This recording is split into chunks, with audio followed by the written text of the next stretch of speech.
Hey, what's good? When this is Adnan already in the clutch, and I want to talk about with NBA free agency wrapping up, and like most teams already signed their players or trading away, or they already have their rosters basically set, locked in place.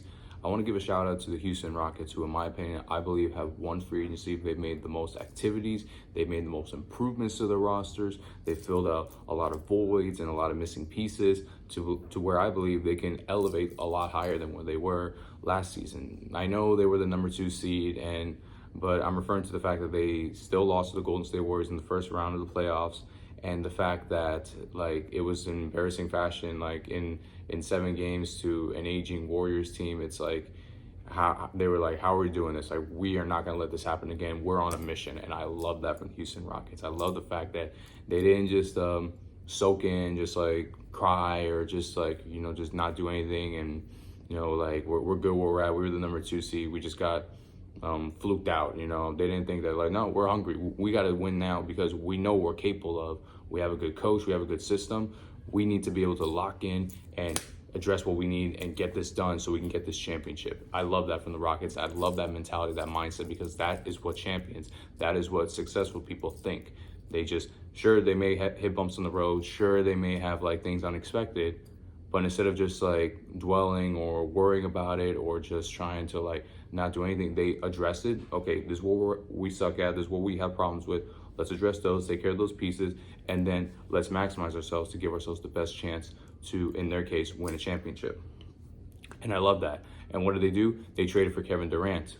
And in the process of doing so, they got rid of Jalen Green, who was under a bad contract, one, and number two, Jalen Green, he's a very good player, a young superstar in the making. Like, he can light up the floor one night, but on other nights he is a liability. He can't play. He has horrible shooting percentages, or can be unreliable on defense at times. Like, he's very either hot or cold. It's I've heard one comment, somebody say he's like a glorified J.R. Smith, but better.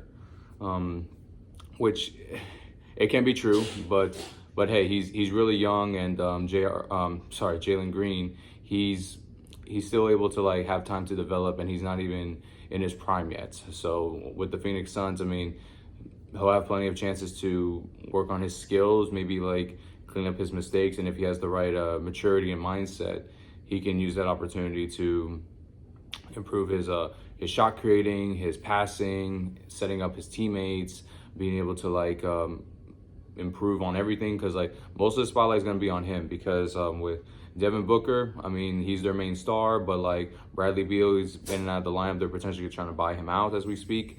So the focus is going to be on Jalen Green. So this is his chance to like show whether he is a legitimate, true superstar, or he's just a glorified scorer. That's his proving chance.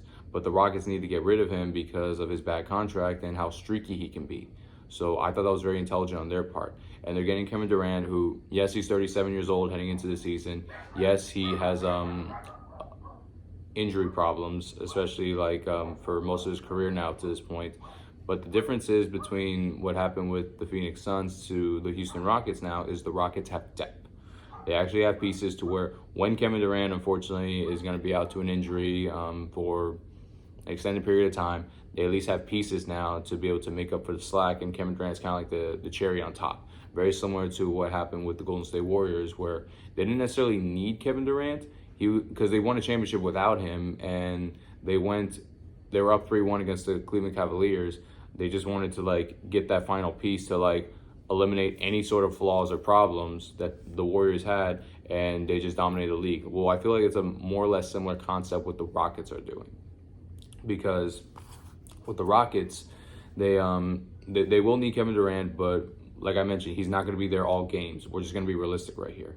But they do have depth where they re-signed Fred VanVleet, they extended Jabari Smith Jr., they signed Dorian Finney-Smith from the LA Lakers, which I was shocked. I was like, I don't know why the Lakers couldn't re-sign him, because like Dorian Finney-Smith, I mean, he was a very good piece for the Lakers, especially after the D'Lo trade, and he was able to like be a good role player, good 3-and-D guy, like something the league needs in general, like someone who can shoot threes and play good defense. And the fact that they stole Dorian Finney-Smith away from the Lakers, I mean, I thought that was really impressive on their part.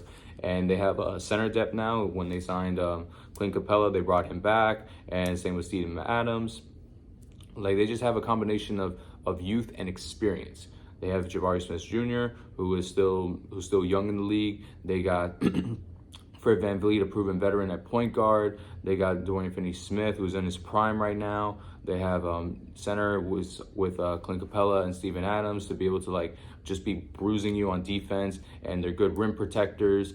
And can they improve on their shooting? Yes, but they got the shooting already with Kevin Durant, so that he can make up for that. So their job is basically Clint Capella and Steven Adams just get as many rebounds as possible, shut down like the guards in the paint, and just be able to contest shots so the Rockets, their offense with Fred VanVleet, Dorian Finney-Smith, and Kevin Durant, they can all just focus on scoring. So I believe it's a healthy balance right there. You got defense and you got scoring. So I love it. I love it for this team.